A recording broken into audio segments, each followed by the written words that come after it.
Welcome to the show. It's great to have you on. How are you doing today, sir? Doing very well, thanks. I'm glad to be here.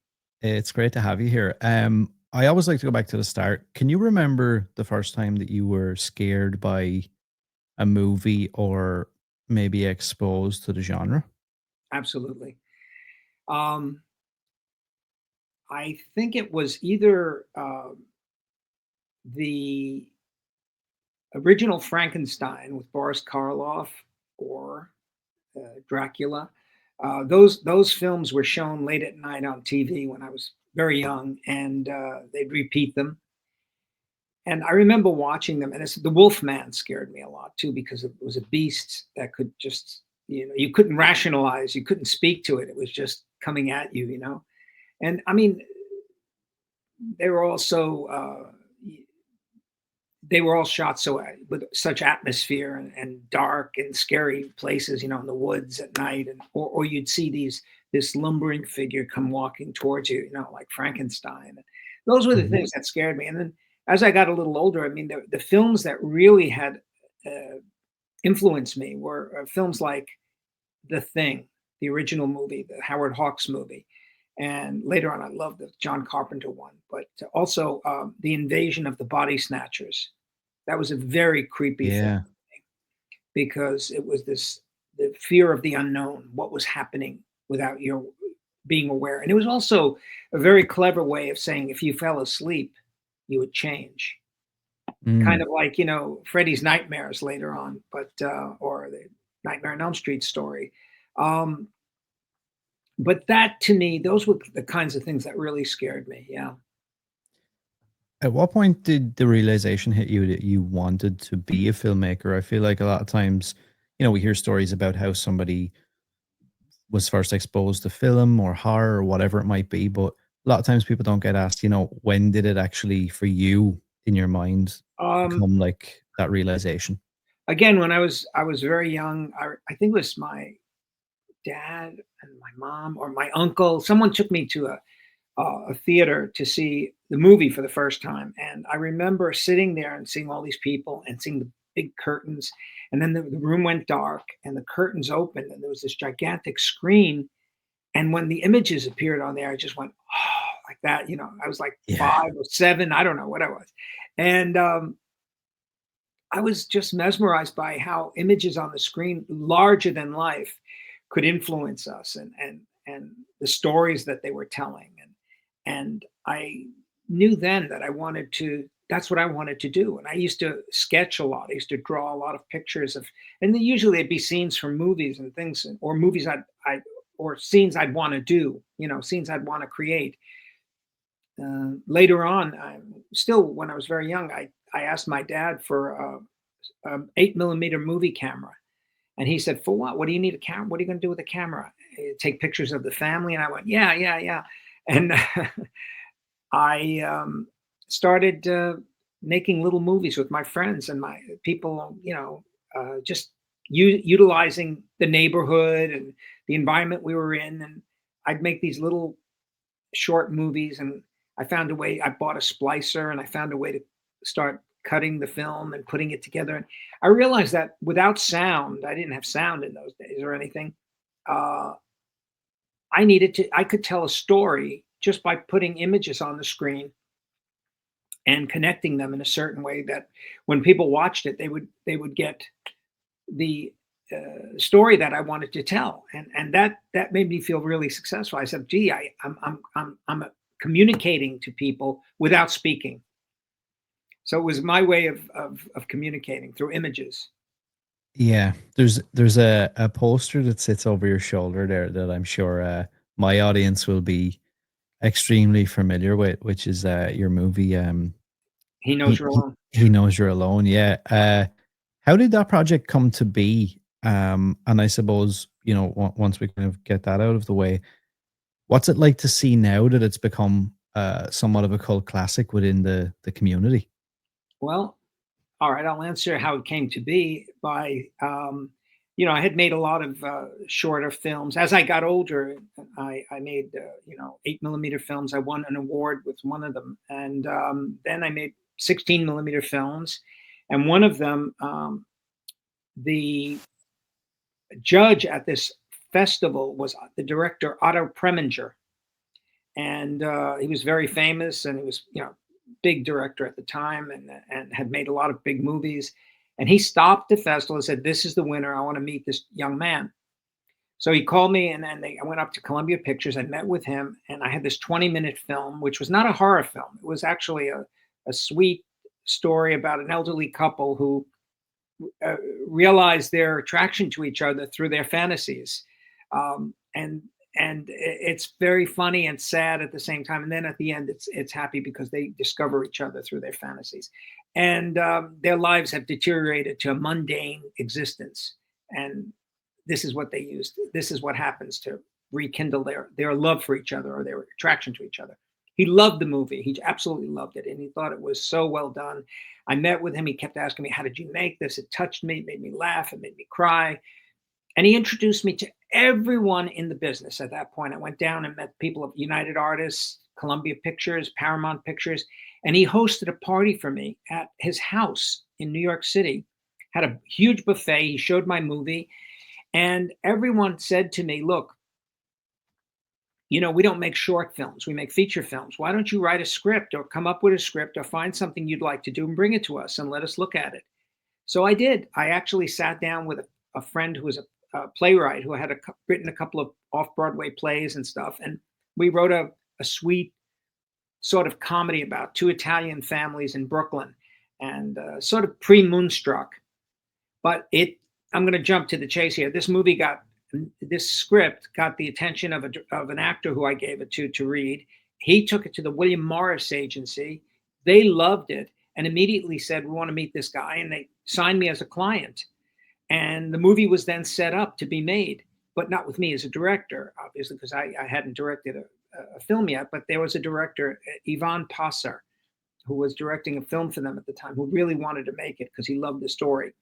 And in the interim, there was the line producer of that film said to me, "Look, while we're waiting to make this movie and setting it up, would you like to how about making a horror film or a thriller, And I said, "Of course I would want to do that." He says, "Well, I want you to meet these two Broadway producers who are interested in making a movie. And I've shown them all your films, 16 millimeter films, and they love, they think you can direct and all that stuff. So come in and meet them." I went in, I met them, and they asked me, "What's the story you want to make?" And I didn't know that I had to have a story at that point ready. I thought they were going to talk to me about something they wanted to do. So I started telling them a story I used to tell as a kid when I was in Boy Scouts around the campfire. About, I used to set the atmosphere, and I was very good at doing that because I was being visual. I used to describe things in such a way and put such emotion into what I was telling. Everyone would get like scared, and I knew it was effective because at night I'd hear people calling for the scoutmaster because they wanted to go to the bathroom and they didn't want to go alone. So I said, "Okay, it's working." So I was telling them that story, and apparently they were familiar with it too. They had heard that. That was like an old, tradition. And for some reason, I said at that point, we pull back, and we're watching this on a screen, and we're in the theater watching this movie that I just told you. And the real guy is sitting now behind these two girls, and he's watching them. And that's how, and they loved it. That sold the movie. They said, "Write it, go and write it." So I wrote it with a friend of mine, Scott Parker, and we called it. It went through like so many different titles: Shriek, The Uninvited, Blood Wedding. Initially, is what it was released at, when we, finished it. And I always said, I want to do something a little different from what we see. I want to create a horror movie that's in bright sunlight. I want everything to be happy, everything positive, everything, but the horror is pending. It's right there. It's always in evidence. You never, I want the character never to feel quite safe. And I want it to get progressively darker, the film. And then when it becomes the ultimate back end of the movie, the chase and all that, I want it to be in dark caverns. I want it to be at night. I want all this to happen. So we set in everyday scenes where this young woman's getting married, and she's all excited about, she's with her friends, and there's all the doubts and all the stuff that they talk about, but meanwhile she feels the presence of someone lurking, watching her. And everybody tells her it's your jitters, wedding jitters. And we go to these places, like she even goes to get an ice cream cone, and in the ice cream store she sees this dark figure watching her, and it's unnerving. And so I wanted to take the audience on this journey and then get progressively darker and darker. And we made this film for like very little money, because originally these two producers had an additional partner who was going to finance half of the film. And we were going to shoot it in Texas. And when he fell out, they said, well, we can't make the movie now. And I said, well, why not? We're all ready to go. And they said, well, we just have this amount of money. So I said, why don't we try to make it for that? And they said, impossible, impossible. I said, no, we'll get our friends to work on it. We'll shoot in our homes. We'll shoot on Staten Island, where I live at that time. And we did. And I got a friend of mine who worked with me on all the 16 millimeter films that I had done and all, Bob D'Amelia. He worked, and he got us all these locations and everything. It was made for such little money. But, and of course, that was the introduction to Tom Hanks, because when we didn't have enough money to cast the film, I had to do it myself. So I would eat lunch, take a lunch break, and see some more people after that. And then I'd go into the producer's office and say, I like this person, I like this person. But anyway, this guy comes in at lunchtime and he says, listen, I'm early. Should I sit outside? And I felt I wouldn't let the guy wait. No, come on in, sit down. And I was eating lunch, and I said, hey, do you want something? Because I could have gotten up and gone to the little kitchenette we had and gotten him something. And he took my other half of my sandwich and started eating it. Oh, okay, that's great. He goes, oh, I'm sorry. I said, no, so eat it. And we started laughing, and he never read for me. We just started talking. I said, this guy is so engaging. I said, can I have your headshot and resume? And he did. And I looked at it, and it said, Tom Hanks. Then turned it over. It said, school, this play, nothing else. He had no affiliations to any unions or anything. He was nothing at that point, So I took his picture into the producers, and I said, I want to use this guy. He's so engaging. He's got such a quality. No, forget it. He's nobody. It's going to cost us money to put him in the film, because if we're going SAG, you have to Taft-Hartley this character. It's going to cost us like $245 or something. I went, it's worth it. And they said, well, I persisted. And at that point, they finally said to me, he can't have the lead. He can play the supporting character. So I said, okay. So I went back out. We talked to him, and I said, listen, would you mind hanging out with me and reading with some of the other people today that come in? Because I'm reading with them, and it really distracts me while I have to read and look up at the person. I'd rather just study the person or talk to them, because reading people doesn't always give me an indication of whether or not they can act. People, when I meet people, I interview them and I look at them for who they are. And if I like the person, I think that person can bring something to the film, then I want that person to play the role. I don't want them to play something that might be a little bit alien to them. So that's a whole other point about directing. If you want, I'll talk about it. But so anyway, he did, and he was so much fun. We laughed a lot, and we made the film in a very short period of time. And at the end of the film, I was convinced it was a bomb, because I watched it so many times, and I went to the theater that afternoon where we were going to show it that evening in New York City. And I just sat there like this, watching it and saying, this movie's boring. It's not scary. It's not this. It's not that. But that night, everything changed. The theater was packed. People were screaming. They were yelling. And I knew the film was connecting. So at that point, it was called Blood Wedding. And they took an ad the producers took an ad in Variety and announced that the film was available for screening in Cannes, because Cannes was coming up, the Cannes Festival, but not to compete but just to sell the film there for a foreign.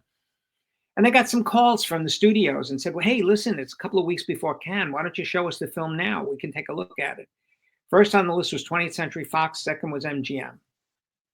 So they said, boy, this is going to cost us money. We're going to fly out to California. And they literally carried those big film cans. In those days, we had those 35 millimeter. They carried them out to Los Angeles. They got there. It was a Friday morning, and they had a cancellation from 20th Century Fox because they said, "Can you bring it in Monday afternoon? We can't see it today. There's a conflict." So they said, "Oh, we're wasting a day. So who's next in line?" MGM. Let's call them. MGM said, "Yeah, bring it over today. We can watch it." So they did, and they dropped it off. And they said, "Pick it up at 3 o'clock." And they went there at 3 o'clock, and they went by the door and they opened it. They went in the back way, and the room was packed with people. And the film was very early on in the film. So they said, "Oh, what are they just watching it now?" And they stood in the back and just waited. And when the film ended, one of the people in the front got up and said, "Wow, this movie, great, it's great." Boom, boom, boom. They called the projectionist out. "What do you think?" "Oh, I loved it, loved it." People in the theater were all got. Then he said, "Excuse me, who are you guys?" "Oh, we're the producers. We came to pick up the film cans." And he goes, "Oh, would you kindly step outside and we'll call you in a little bit." Well, they did. And they said, "We want the movie. We don't want you to show it to anyone else. And have your attorneys call this so and so, and we want to make a deal." And they did. They made a phenomenal deal for the film. And the next thing I know, I get a telephone call. They want us to fly out. Me, Tom Hanks, Caitlin O'Heaney, Don Scardino. We were all being flown out first class to Los Angeles, first time for me, and put up at the Beverly Hills Hotel, wined and dined, doing press for the film. And they also wanted to do some publicity stuff and change the title from Blood Wedding. And I remember them coming to me and suggesting, "He knows you're alone." And I said, "Okay, who does?" That's the tagline, right? And they said, "No, that's the title of the movie. He knows you're alone." I go, "But who? I mean, shouldn't it be like the guy knows you're alone?" And they said, "No, that's the title." And it's so funny because there was another film at that time that opened when mine did called When a Stranger Calls. And they actually played it together. It said, "When a Stranger Calls, He Knows You're Alone." Two films at two different theaters, but it looked like one big movie. It was like, yeah, yeah, yeah. And I got to meet him too, the director. And it was it was an amazing time for me because they even wanted to add additional stuff to the trailer because they had cut a trailer together. So, but I couldn't direct it because I wasn't in the union at the time, and they were on the union stages of MGM, and they shot a sequence where she's kind of brushing her hair in front of the mirror, and she looks up into the mirror, and this fist comes through the mirror for no reason. But they were very excited about it, and in fact, while I was there, they said, "We have another movie we want you to make called A Stranger Is Watching." But luckily for me, at that point, I got a telephone call from Warner Brothers saying that William Friedkin wants to meet me. He loved the movie and he wants to talk to me. So I go to meet William Friedkin, who directed The Exorcist, The French Connection, all these great films. And he gives me a bear hug when he sees me, not even knowing me. He says, "Your picture scared the shit out of me. This is a great movie. How'd you, talk, talk, talk." And he gave me a script. He says, "Here's a script I want you to make." I said, "Why, you're not directing anymore?" And he said, "No, I'm going to produce some films and stuff too on the side. And I want you part of my team." And I said, "Oh." And I looked at the script, and it was called The Night of the Full Moon. But what it was exactly the same movie I had just made. It was a story about a slasher on campus that went around at night and killed people. And I was going like, I think I should do something different. I don't want to do the same movie again. And then I said, wait a minute, maybe this is a test. Maybe he gives you a script that isn't so good just to see if you know what you're doing. So I called him back and I said, I read the script. "Well, what'd you think?" I said, "It's pretty bad, you know." And there's long silence. And he said, "Any script can be fixed. What's your thoughts?" I said, "Well, geez, Bill, blah, blah, blah. I want to do." He said, "Tell you what, let's have dinner. Could you free tomorrow night or the next night?" I said, "Yeah, I'm free, of course, to have dinner with him." And we did. We had dinner and we talked about it. He said, "What do you want to do?" And I said, "I had ideas for a film called the beginnings of the movie called The Killing Hour." And I had certain scenes in my head and I depicted them to him. I said, "This is the way I see this and I see that." And he nodded and nodded. And the next day he called my agent and authorized a development deal for the script. So I was now working with Billy Friedkin at Warner Brothers. And I said to MGM, I said, "Next movie, can I get the next one?" So they went on. Sean Cunningham actually went on to make who did Friday the 13th, went on to make When a Stranger Calls. And I developed the Killing Hour for Billy Friedkin. And interesting, and we worked. He was so great to work with, amazing. He'd call me like 3 o'clock in the morning because I was living on the East Coast. He was in Los Angeles, so for him it was midnight, and didn't think it was that late. And I'd get up out of bed, and my wife would say, "Who's calling? Who's calling?" And I, we'd spend like an hour talking about the script and stuff, and then I get a telephone call from his secretary one day or his assistant saying, "Oh my God, I have terrible news. Billy had a massive heart attack." This is exactly what happened, and he's not going to be able to move forward at this point. However, his then attorney called me the next day and said, "Listen, Billy wants you to make the movie, so he's giving you the script back, and the only thing he wants is what he put into it already as a development cost." So immediately, the producers, who were now very wealthy from He Knows You're Alone sale, said, "Hey, we'll make the movie. Let's go." But they took it over, and we made The Killing Hour. So, I mean, that takes me up to there. So That's I'm sure you have questions. yeah, that's got to be quite like I don't want to say like liken it to something like winning the lottery, but to be able to put yourself in those positions and kind of get yourself out there and network that early on and get into these, dinners and conversations with people, and then for them to go, you know what, like I want to work with this guy, I want to give this guy a shot.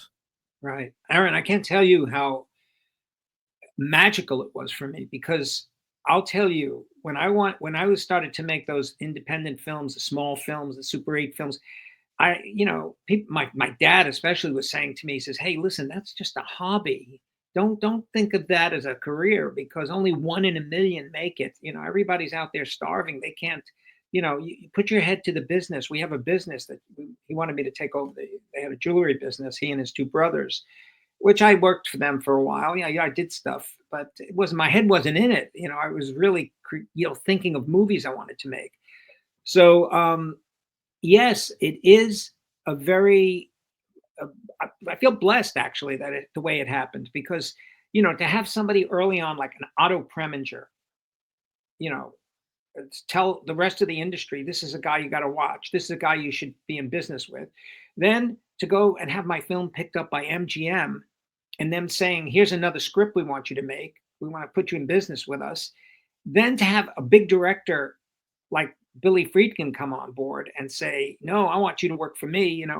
I felt like, wow, this is really, maybe Yeah. I am, maybe I do have something, because you always have doubts when you're a filmmaker, and you're trying to, even when you're a writer, anybody, you create something.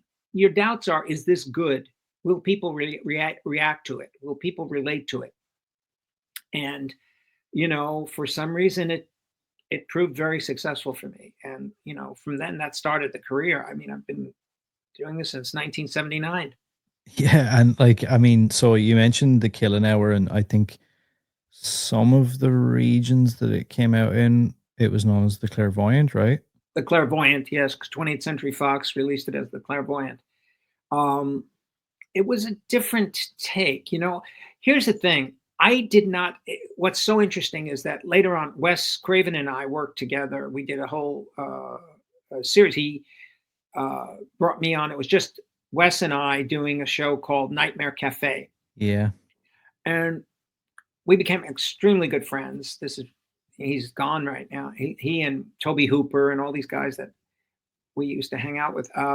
But he brought me on to do Nightmare Cafe, and we used to go out to dinner at night. And one night he sat there and said to me, "I got to tell you something. I'm very envious of you." And I said, "You're envious of me? Why?" And he says, "Well, you know what? You get to do all different kinds of films. You don't get to do just horror films. You do horror films, you do thrillers, you do now, I had done some legal dramas and domestic violence dramas, all kinds of stuff." And he said, "And I am so stuck in this genre. I go and make a movie called Music of the Heart with Meryl Streep, which is a story about school where, yeah, nobody goes to see it." Well, I said to him, it would be like Alfred Hitchcock putting out a musical called Easter Sunday or something. Yeah. Nobody would go see that. They don't identify him with that. They identify you with horror. And he says, "I know, but I do have other things. I am capable of doing other things." And I said, "Well, I I think what you do very successfully. But if you're unhappy doing it, you should try. Keep trying it. Like I do. I mean, I embrace all different subject matters. I mean, I have, and gone back and forth. I've done thrillers, sci-fi. I've done westerns. I've done uh, World War II miniseries and stuff. I've done a lot of stuff that is very diverse, and in a way, I like that because each one is a challenge to me. Each one I can, bring something to. And some of the scripts that I get, I was handed one script after another. There was a period there where I actually had to stop for a while because I just didn't, I was exhausted. And I said, this isn't such a good script. And so I'd always want to change it and put my touches into it and make it at least a story that I wanted to tell, you know? Um, but I understand that, getting categorized because a director should be able to do anything. I think of a Mm. great director like William Wyler, and I think of some of the stuff he's done. He's done some incredible work. I mean, he does Ben-Hur, then he does Funny Girl, then he does The Collector, which is a thriller. Then he does, Best Years of Our Lives. He does all these different films, and I love that. I love that he's. I always wanted to be that kind of a director that could do everything. Yeah, and like to start there, you had like because it's funny to hear you say, at one point you just had script after script because it really seems like if you look at your resume from the start, it's like, he knows you're alone, Killing Hour, the Supernaturals. Then you go straight into Tales from the Dark Side, which at the time was like, you know, really popular and still is. With like the community still love all Yeah. those things. That must have been a crazy time to be. It's like I suppose, a double-edged sword because, everybody wants to be the guy and everybody wants to make a living, but then at the same time, it's just like it's coming at you from every angle. hmm Well, it was very interesting for me because I really, and a lot of people ask me, a lot of young, want to be filmmakers and directors say, how do you get started? And I said, look, it's a series of events that fall into place for you that you just can't announce it. And I want to be a director and you start directing. It doesn't happen that way. Somebody has to believe in you. Somebody has to take you under their wing and help you move to that next step. And then when you get there, you have to prove yourself because if you do one and it is not successful or you fail to bring it in on the so-called approved budget and you start saying because I know a lot of directors, I know a lot of them who will say, hey, fuck it, it's my movie, I don't care, you pay for it. I just my vision, you just keep paying, I don't care. People, and we know about this in a big scale, like people like Michael Cimino when he did Heaven's Gate, and some of these directors where the films just get out of control. But I think the fact that you, number one, have to show talent, and the talent has to prove that you have it. Really, it's not just a one. You're not a flash in the pan. Number two, that you're respectful of people's budgets and their and the conditions on which they want to make these films. Number three, you're able to get along with people. You're not resistant to open. You're not being closed to ideas that other people might want to bring, especially actors. You cannot tell an actor now, Aaron. Here's what you're going to do. You're going to sit there, and at that, when he says this particular thing, I want you to pick up the glass of water, look at him, and take a big gulp, then slam it down and say, "My God, well, I should do it then. It's a robotic." That's not Yeah, what yeah. you hire actors to do. You actor hires to interpret, to to to create. And once I learned that, I never went to any kind of film school. I never did anything like that. I learned all on my own. But once I learned how to communicate with people, which is the first thing you need to communicate with the producers. You need to communicate with writers, where a writer could take, offense, saying, you want to change my words, you want to do this, you want to do that. And then you've got to learn how to deal with the people on the set, the cameraman, all the crew, and then especially the actors, because the actors are the most vulnerable.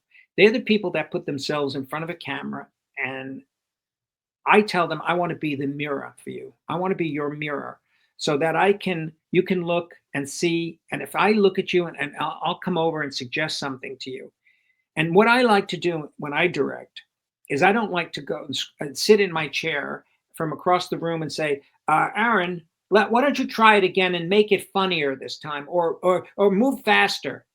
These are horrible directions, number one. Number two, I've just kind of announced to everybody in that room what I want you to do, and they're all watching you to see if you do it right. Yeah.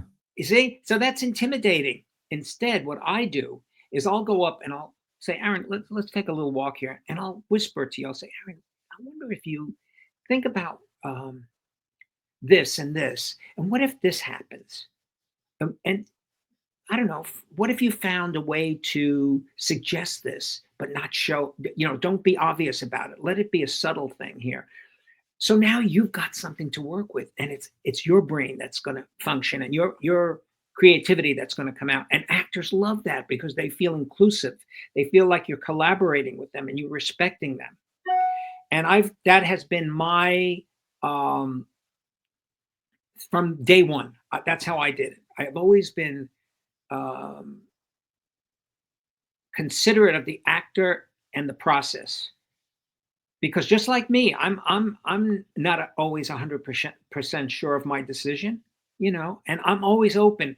And the other thing I love is to open the setup to interns and students that are going to film school. I always say to the producers, bring them on. I want them to work on the set. And I'll always walk over and talk to them. I'll say, hey, so what do you think about the way we're setting the shot up? How would you do it? And they feel, oh my God, you're asking me? I would do this, this, and this. And then I put another camera. I'd say, that's great. Look what you just did. You created additional shots that are going to cost the time in your day where you can encompass it if you make a move like this or you do this. And what you've done is now you've got to budget your time for the rest of the day. And maybe there's scenes that you like even more that are coming up that you want to spend more time with. And now you won't have that time. See? So you got to think through the process before you make decisions. Don't just place everything in this moment. And I think that's worked for me very, very well. Yeah, and it's something that I've heard time and time again about, having that skill of being able to talk to people, to connect with people in a particular way, whether it be sitting in a room with executives and trying to sell your idea, or talking to an actor, or talking to the guy who's lighting the scene, or whatever it might be. Does that change? Like, you've done work on Tales from the Dark Side. You've done even more work, I think, on the Friday the 13th series. War of the Worlds, Dark Shadows. Yes, all of them. Does the process change at all for you between shooting a feature and then maybe, I don't know if it's a quicker turnaround when you're working on likes of Tales from the Dark Side? Yeah. Luckily, the Tales from the Dark Side and the Friday the 13th, although they had specific characters in them, not Tales from the Dark Side, that was an anthology series. Each one was different, which I kind of liked because each one was a little movie on its own. Yeah. But when you get into stuff like the Dark Shadows, the Friday the 13th, each week was a different story with different guest characters. But you had your preliminary, the primary characters that would figure it out or decide how to solve this thing. The difference there is that the look and the cast, the primary cast has been already established when you come on board. So you're starting off with a few things that, you have to accept. Like if I had envisioned it, maybe I would have done it completely different. I would have put this and that, or I would have cast it differently. But it also gives you the challenge of what are you going to do to make it better? Okay. How can you elevate? I always try to elevate material. I always try to bring myself or a visual style into something. Friday the 13th, I had to join the Directors Guild. I had to become a member of the union when I did that, because the first one, I had done everything as an independent, non-union director prior to that. The Supernaturals, Cameron's Closet, Double Revenge, all those films, Distortions, and Tales from the Dark Side. But when I went up to do the one in Canada, that was a Paramount Picture Studios show. And they said to me, you have to join the Directors Guild. So I said, I can't, because if I join, I'll die. My career will be over. I'll never be able to work again. I'll be, because I work non-union. And so I went and pleaded with the DGA and I said, can I do? And they said, look, I'll do this for you once. You can do only one, but that's it. If you do another one, it's an automatic join. I said, okay, fine, because I figured I'll only do one. Mm-hmm. But I went up there and I did this first one, Better Off Dead, and I really went crazy on it because I started taking a lot of liberties, and I made it a very intense show. So much so that that was the first time they ever had to put a thing at the beginning saying tonight's episode contains images of intense ... Viewer discretion is advised. And I went, "Ooh, that sounds nice. That's going to attract more people." And they loved that show so much that they told me, "No, you have to stay. We have another one for you, and another one, and another one." So much so that they got me an apartment over the hotel of Sutton Place Hotel. I was up there for like more than a half a year. I'd fly back and forth sometimes to New York, but and my family came up. But it was I had fun. I had fun making those. Now, I was cutting one episode that I had done of Tales of Friday the 13th, and the producer John Anderson came down. It was like 6:30 at night. I was having, they called it lunch. It was dinner, and I was going back to the editing room, and he said, "Hey, buddy, how you doing?" He put my hand. I said, "Well, I'm good. Did you eat?" He said, "Yeah, yeah." And he started talking. He said, "Listen, I have a favor to ask of you." I said, "What's that?" And he says, "I just fired the director on War of the Worlds." I said, "I know, but that's, oh, you're shooting that at the other studio." And he goes, "Yeah." He says, "I want you to take over the show." I said, "What? What is War of the Worlds? Tell me about it." He says, "That's why I brought the assistant director here. He's going to sit with you while you're eating and fill you in on what has to be shot for the rest of the evening. And then you'll finish the show. There's another 4 or 5 days of shooting, 4 days of shooting." Oh my God. So I sat there eating, and the guy was telling me the script. I had to do this as a favor to John. So I remember walking on the set after lunch, dinner, and saying, I saw all the actors standing there, and I said, "Hi, so I guess you're playing the doctor, right? You're so and so." "Yeah, that's right. Hi, how do you do? How do you do? How do you do? Okay, and is this your section over here? You really work in this area? Okay, good. All right. So this scene is about you coming in, da, da, da, da, da." I said, "Let's try it. Let's do this. Let's start you here. You walk in, turn, do this, that." From then on, I just took over the show. And then I started doing a lot of those, War of the Worlds. I ended up doing the 2 big finales. In fact, when the show Friday the 13th got canceled, I remember Frank Mancuso Jr. coming over to me and saying, "Armand, go for this one. Spend all the money. I want to screw Paramount. give him, let's go for it. Make this a big production." And I did. It was about the Marquis de Sade. So we were back in time period. There was coaches and horses and big balls with people in costume. And we created that. And it was a very successful show for many seasons. And so was War of the Worlds. I also did the finale on that one. But again, it's getting on these shows where now Dark Shadows was a little different. I had never watched the old Dark Shadows, but I was familiar with Dan Curtis. He had done Winds of War and Warm Remembrance. And I got a telephone call saying, "Hey, I saw an episode of yours that you did for Friday the 13th. Excuse me, about the Marquis de Sade, which was the end one." And he says, "I loved it." He says, "And I love the way you shoot. And you shoot just like me with the low angles and foregrounds and stuff." And he said, "I want you to come and do the first 2 shows of Dark Shadows that we're doing it. It's going to be a big production from MGM." And I said, "Okay," NBC and the whole thing.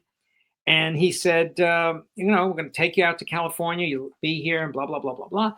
Anyway, I did. I accepted it. I was very excited about that. I accepted it. I went out there and I did the first 2 shows for him, which they loved. They loved the shows. I mean, I kind of, again, elevated it, took it into a different, there's a poster I should show you, which is this. They put it on the front page of USA Today, which was Dark Shadows, just unbelievably erotic and steamy show. It wasn't that. I brought that idea to it because I said, what are the line said, she gets up out of her bed, walks out on the patio, and Barnabas is standing there and he bites her on the neck. Okay, that's it. A quarter of a page. I spent over a half day shooting the sequence because I envisioned it completely different. Mm. I wanted the woman to be wearing this very silky negligee, very, our breasts are showing basically as much as we could. And I wanted it to become the scene where she goes to him, but actually seduces him. She goes up to him and like she's in his trance at this moment, and she opens like his shirt and she runs her fingers on his chest and she gets him all aroused and she turns her back to him and then she sort of brings his head as though do me, and he brings his head down to her. And I said I wanted the camera to leave her face as she starts breathing deeply and go down, go down, go down along her breasts, and we see them heaving and heaving and heaving, and then suddenly droplets of blood drip down in between, sort of like the orgasm of blood, Yeah. And they went nuts over it. They thought it was so. I've got to show you this. Hold on, it's right here. This is one of the posters that was.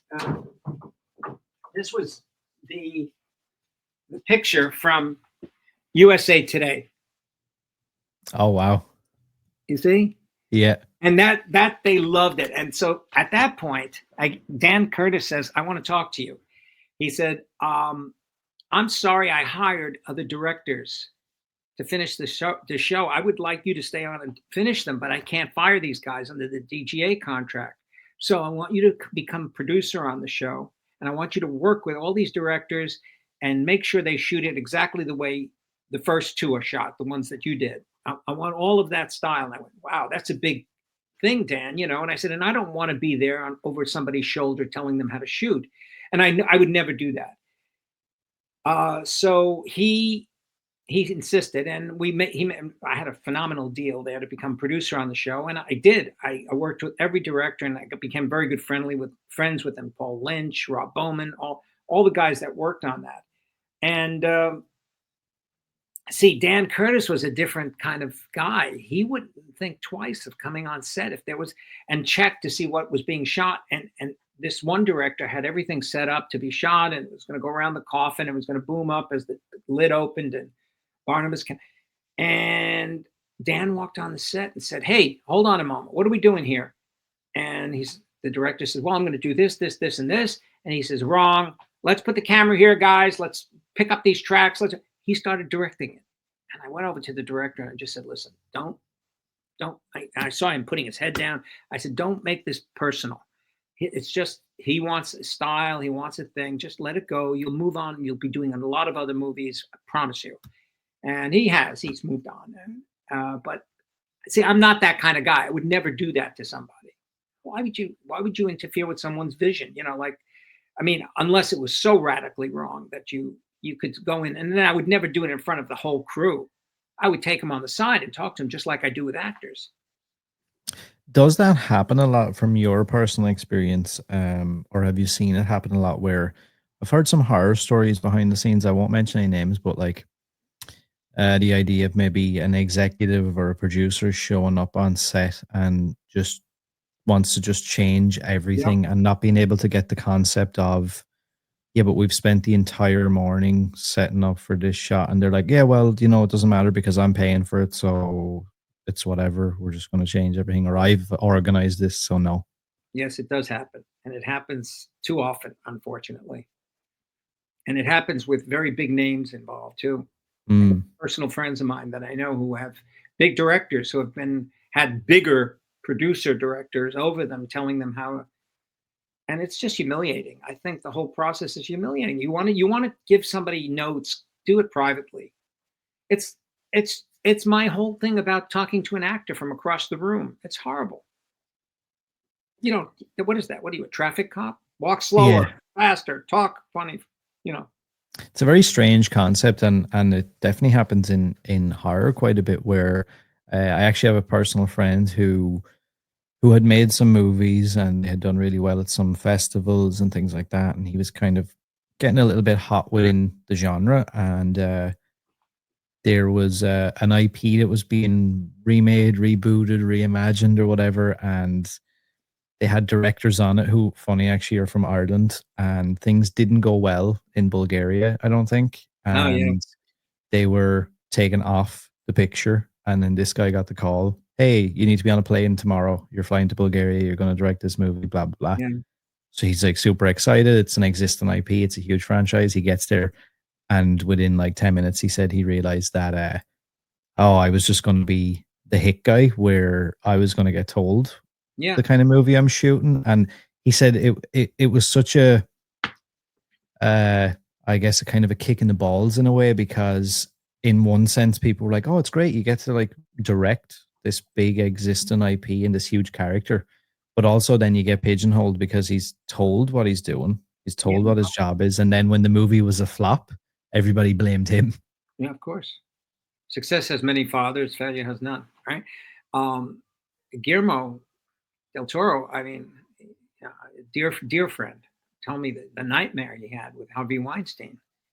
Yeah. And, it's just, he says, I can't ever be like that. But now, luckily, Guillermo's become so huge that, he doesn't have people like that telling him what to do. But studios still try to impose their, that's why, I just read about this Ryan Coogler who did Sinners. I saw Sinners. that yesterday. Have you seen it? Yeah. What'd you think? I was not what I expected. Uh-huh. What do you At mean? In all. a good way or a bad way? I didn't know what I was going to think with like the musical aspect and stuff like that. I didn't know if I was going to enjoy it. I found myself coming out of it going, I actually, if you had have told me what it was beforehand, I probably would have said that's not my thing. Exactly. Well, interestingly enough, it is very specific. It has a specific, I believe, there are going to be the people who love his work, Black Panther and all the stuff he's done, and they'll follow him. They'll do, but outside of that, I sat there with my son. We watched it, and he was dying to see it.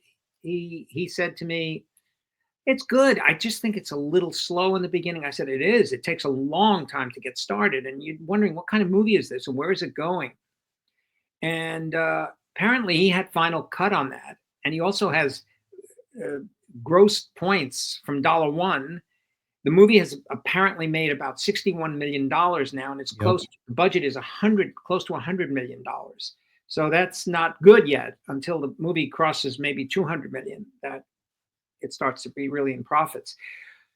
But it's beautifully shot, stylized. He's a wonderful director. The performances are there. It just, had you told me the story like you said, I probably wouldn't have gone and seen it, because to me there was nothing innovative, and not I don't want to use that word. There was nothing revealing new about the vampire legend. It was all there. It was all the same stuff. There was nothing different about this. It was just that he picked a very unique setting and a time and place to tell this story. But going back to what we were talking about, yes, there are extremely strong studio executives who impose their power all over the directors, and that's why a lot of these films are homogenized. When you see them, you say like, the movie was okay, but perhaps the director's version might have been a lot better. Obviously, we can become self-indulgent, and like that movie Sinners did not need to be 2 hours and 17 minutes. No, it was way too long. Yeah, And not at all. but that was his deal. He had final cut. I think that the thing about this industry is it's all about egos, and those who are in power like to shift their assert their power, because the ego is in charge. I'm the studio executive, and I'm going to tell you what to do. You're going to cut this. You're going to cut that. You're going to reshoot this, and unfortunately, that's the ball game we're in. It's not. Yeah, it's strange because then people like yourself, I've heard a lot of times about the likes of Wes Craven. I think the horror community as a whole, considers him like one of the gods of horror or whatever, a master of horror. And a lot of people I talk to behind the scenes kind of mention, Wes was so soft spoken. He just he's just such a different kind of person than what you might think by his work. You would think, oh, this guy's a maniac. He's obviously, psychotic, and he's this and that. And you mentioned, working on Nightmare Cafe, and I spoke to John Harrison recently, who also worked on that show, and he had said Yeah, and he had said to me, he was like, I hold dear that time and like, you know, some of the times I had with Wes, and he was like, it was a real pity that that show just kind of didn't really do anything because he's like, I felt it had the bones of something great there. Can you remember much from your experience on that? Um, Robert Englund was so much fun to work with. Was such a nice guy. Again, like Wes, and I just remember I enjoyed some my time with Wes. We were shooting in Vancouver, and we spent a lot of time together. And he would do one show, I would be prepping the next. Then I'd shoot, he'd prep the next, then I'd shoot, and he'd prep. That's how we did it. And he's just such a nice guy to be with. Like Toby Hooper, who you would say, my God, this guy, I'm afraid of this guy. He made Texas Chainsaw Massacre. He must be a nightmare. He's the nicest guy. He loved Fellini. He loved talking about opera. He just was the sweetest, warmest guy. Stuart Gordon, all these guys that Guillermo is such a nice guy. In fact, one day I was with Guillermo. I said, you want a surprise? Do me a favor. I'm going to call my son. I'm going to put you on the phone. You want to talk to me? Of course, of course. My son was, a big fan of his, Yeah. films he was making. So couldn't get over it. And then, of course, got to meet him in person because I used to bring my son to we used to do we still do the Masters of Horror dinners. Yeah, yeah. We all get together and Mick Garris hosts them, and Quentin Tarantino, John Carpenter was there, all these guys. And it was so nice. We could all sit around and just talk and throw the shit around about making films and experiences we've had, and they were nice times. I actually I got semi close with Mick. I've had him on the show and stuff, and again another one of those experiences, and I've had it time and time again with a lot of you guys, and maybe for I don't know if it's like a. I was trying to think. I was like, is it from a particular era? Is it a particular type of person? And you guys have kind of banded together. But I was like, I've had nothing but good experiences and good conversations, and just like really like gracious and you know, sometimes people say, oh, don't meet your heroes or don't talk to your heroes, and I have yet to have a bad experience, I would say.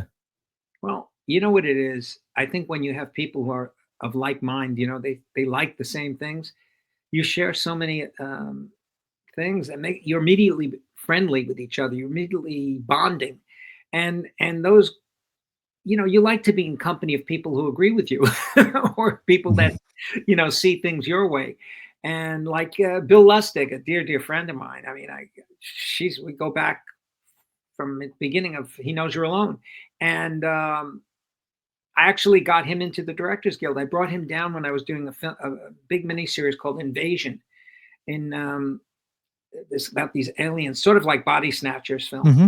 And it was really so busy, so much stuff to shoot. I said to the producers, I want to bring my friend down and I want him to do second unit for me, and I'm going to give him some scenes to shoot. And Bill came down. I got him into the Directors Guild, and it was great. We shot across the street from each other. We'd be waving, like, and then, but that's the kind of life and world that we exist in. Directors and actors and producers that get along, like to be around each other. Now, there are, of course, some people you don't want to go out to dinner with. Just they are enough. 5 minutes of that person, then that's all I can take. But hopefully, with me, they've been few and far in between. You sound like even now, all after all this time and after such a long and pretty like jam-packed career, that you still hold it in like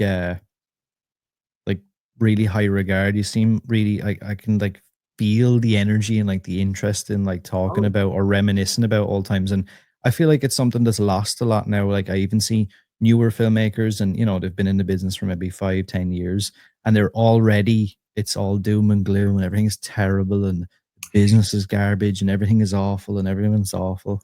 I believe that never will happen to me because I love it so much. I'm working on projects right now. I'm developing, writing, we're producing. I'm working with a dear friend, George Gallo, who, wrote Midnight Run, Bad Boys. He's directed a lot of stuff too. He's got a couple of projects we're working on. I'm developing a series that I want to do. I still want to be very active. The thing is, I will never be the director that I had. I won't mention, but I've been on sets where I've seen directors with the newspaper in front of them. Are we ready? You know, he's sitting in his chair and he's got the little monitor Yeah. there. I'm never in a chair. I'm always on around the business of the camera and the people. And okay, action. And he starts reading the paper and he glances at the monitor. That's good. Yeah, that's good. Let's do it again. Okay. It's like, what are you doing? You're sitting down, you're reading a newspaper, and you're watching the, you know, that doesn't excite me. I have so much energy and so much excitement for what I do, and I bring that to the set. And people, the crew and the people understand that and they feed off of that. They love coming to work. So many times I've heard, I love working on your films. You make it so much fun. You bring everybody, you involve everybody, you care about everybody. One famous director who said to me, the first thing I like to do, I won't mention his name because he says, the first thing I do is I assemble the entire crew before we start shooting. And I will say something like, oh, by the way, uh, who's in charge of props? Okay. Come over here, please. This is a piece of shit. You pick this. I don't like it. And toss it on the floor and you're fired. Now, to do that, I said, why would you do that? He said, because it establishes who's boss from day one. And I go, do you need to do that? I mean, you bring people come to work every day with a nervous stomach thinking they're going to get fired. You know, I'd rather have people look forward to coming to work, wanting to come to work because they feel they're contributing to something, they're building on something. That's my motto, and that's the way I've worked. Just to talk for a second, I have a couple of more quick questions before I let you go. But you mentioned writing, and that's something. And then you mentioned earlier about, you never had any particular formal training. It wasn't like you went to school specifically for any one thing. A lot of it was self taught. Um, what advice would you give to someone who is an aspiring writer but is in that position? Maybe they can't afford to go to school. They, I don't know, maybe they're older, maybe they're younger, whatever, and that's just not possible. What advice would you give to someone that's trying to, like, I don't know, work on that craft or get into that area? I believe school only teaches you the aesthetics of what what you're going to do, the technical aspects of it, or they'll tell you this is the way you format, or this is the way you construct a scene, or this. I mean, those things are valuable, but you have to feel it. You have to believe it that it's inside of you that you can bring that out yourself. Doesn't matter whether you're in the guild, whether you're independent, whether you're non-union, whether if you have something, try keep trying and saying it because that's what I did. That's all I know is that's what I did. I never gave up. I never said, "Oh, because they're saying I shouldn't go into this business, only one in a million make it," and blah blah blah, and this and that. I said, I don't know that I'd ever be happy if I didn't do what I'm doing. I'd be miserable. Could you imagine punching a clock 9 to 5 every day and just going in and waiting for the coffee break or waiting for lunch break and then looking when is it going to be 5 o'clock so I can go home? I can't live my life like that. I feel I have a lot of ideas and a lot of creativity to share with people, and I love doing it, and I've been doing it. I So, can feel it, even just through the medium we're having this conversation. I like from the first second of the conversation, I can feel that, and I think that's something that inspires other people to realize as well that if it burns inside of you that much, that there's no way that you can't do it, right. if that makes sense. Uh, as regards creativity and things like that, are you someone who actively sets aside time to try and, I don't want to say be creative, but to kind of craft maybe an idea or a story, or do you Oh, like yeah. to have a notebook, or do you go out to a coffee shop and just people watch? Is there anything that you do specifically? Uh, sometimes stuff comes to me in dreams. I said, "Oh, Yeah. I had this dream last night. I had this one image in there that I got to shoot," you know. And no, I love to write. I love to not write because I don't really write the script. I will love to write with someone. I love the collaboration. I love playing off someone. Say, what if this happens? What if that happens? But I did write a few things, and one of the Tales from the Dark Side, actually, one of the PAs came up to me and said, "Excuse me, I just want to ask a question." I said, "Sure." Well, and he says, "I have a bit of an idea for something. What could we do? What could I do with it?" And I said, well, "What do you want to do with it? And what is the idea?" And then I said, "Oh, that's interesting. But now, what if this happens? And what if that happens?" And he says, yeah. And then what if we could? I said, let's write that. We wrote it. We wrote a little synopsis, and I brought it to the producers, and I said, what do you think of this? And they said, we like it. We'll do it. So I called the guy over. I said, guess what? We got a job. We're going to write this. So we did. And he was so excited that when we shot it, I asked the office to send him over and let him spend some time on the set. And we were doing this big scene at the end, and I could see him standing there going like this, getting so excited, watching something that, we had conceived being realized. That sounds like what it's all about, really, when it boils down to it. Do you have any? I don't want to say a favorite movie, but maybe movies that you would revisit more than once that stick Movies out that in your I've mind? made, or movies that I love. That you love, that you have a know, just as a fan. Oh, so many, because of so many things that are in those films. Like, it. I'm sure all of us experience that thing where you turn on TV and you're flipping through the channel, and suddenly there's a film that's so familiar to you that you've seen so many times, you just can't turn it off because it just draws you back in. It's such a memorable experience. And yeah, there's too many to mention for me. I don't have one specific film. No. Um, are you a fan of horror movies Oh in yeah, particular? very much so. Very much so. Yeah, But I want to see something new. I can't, I don't want to see another movie about kids going to cabin in the woods, or those familiar settings, and those, or the haunted house, or the spirit that's still stuck inside the house. I mean, I think those things have been done to death. That's why, even when I did He Knows You're Alone, I said, let's get away from all the usual places that horror exists, put it in the most unlikely places, like an ice cream shop, a wedding shop, a church, this, that, walking down the street with a million people around you, but yet someone's staring at you from across. That's very unnerving. now in the current age, like you've been in the business and probably seen so many different trends and so many different things happen in the industry. Uh, where do you sit on how things are right now? I mean, yes, it's, we've all got one of these, a stone's throw away. We can consume nearly everything on this. But then at the same time, I feel like it's become very throwaway. Like you've got Netflix, Hulu, Paramount, this, that, Peacock, all these different things. And sometimes movies, like, they get dumped in their tens, hundreds onto these platforms, and there's probably good movies in there that just disappear into obscurity, never to be seen again. I know of a lot of them too. A lot of friends have made films, and the distribution is so difficult today because those middle ground movies don't really play in theaters anymore. Um, you can't release a movie unless it's got a big profile. Minecraft, for example, is the big movie, but it's not really a movie; it's a video game. Sinners, Yeah. we'll see what happens with that. I mean, but this middle, it's interesting to see, like Honora. I like that film a lot. It won the best picture, best actress, best director, best, you know, those are very few and far in between, because those kinds of films will more or less end up on streaming. And I say, thank God for streaming. Thank God for places like Netflix, Hulu, Amazon, because they are certainly always requiring material, and we're gonna be able to make movies for them. And guys like Martin Scorsese, and done stuff for Netflix, big projects too, or Apple TV. These are places where we are now um, telling our stories. Since the pandemic that we had, people have become accustomed to staying at home and watching stuff. They found that, hey, I can watch this movie at home. I don't have to go to the theaters.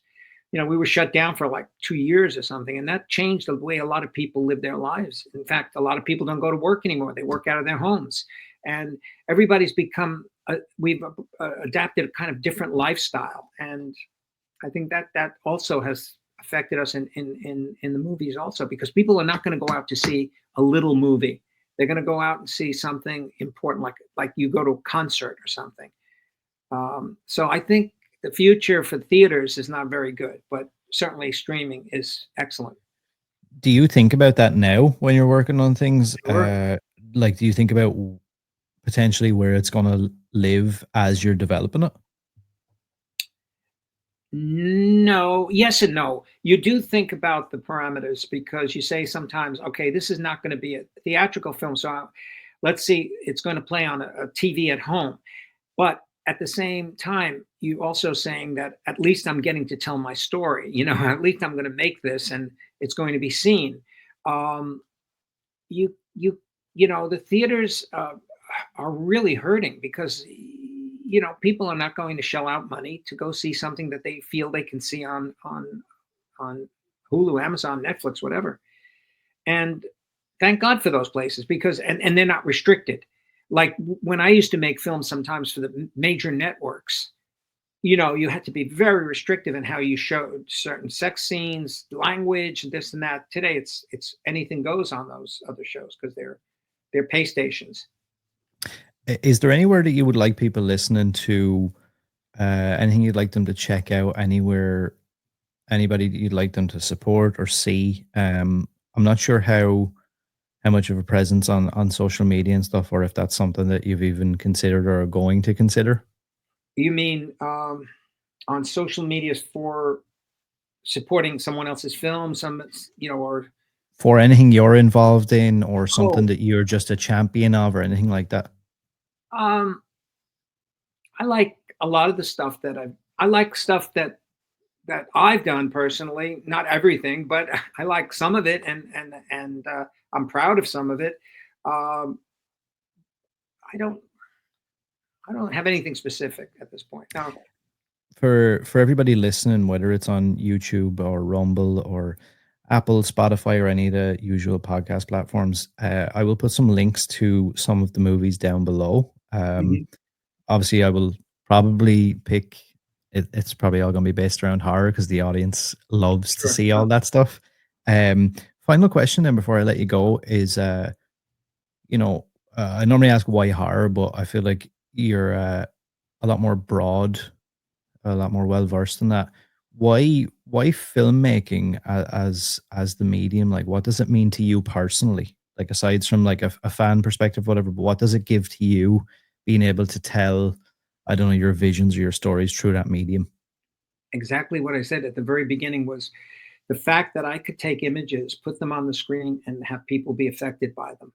And I found that that's the images that appear in my head. Like when I read a script or read a book, I don't just read it, but read the words. I see the pictures in my head. The pictures start happening. And like I said to you, sometimes I'll dream something and I'll say, "Oh my God, that was interesting. I could use that somehow in my film." And I think since I feel very visual as a visual communicator, I feel that I can tell stories through those images. And it's so rewarding when you have a certain feeling about something and you believe that this will work and you put it on and it does work, then wow, this I've achieved my goal. Uh, are you of the mind? Someone told me before, the only time you've got to really worry is when people don't feel anything. Are you of the mind that it's a good thing whether they're all for it or all against it? I don't think that ever happens. I think you get some people that like it, some people that don't. I think you can always have people that are on your side or see it your way. When the majority does, that's success. That's wonderful. But of course, I don't think unless you really do something that's so awful that everybody just condemns you. You know what I mean? Just says this is the worst. You Yeah. know, It's nobody been wants. great to chat. It's been an honor to be honest, and it's been quite eye opening to hear some of the Oh, stories and some of the advice. I would love to keep in touch. I would love to do this please again, maybe do. at some point. And if maybe some of this stuff gets across the line and gets announced, we could revisit and maybe chat about some of these things you're working on. I'd love to. And it was such a pleasure meeting you and just going down memory lane with you. It's just Likewise, it was fantastic to hear some of the stories.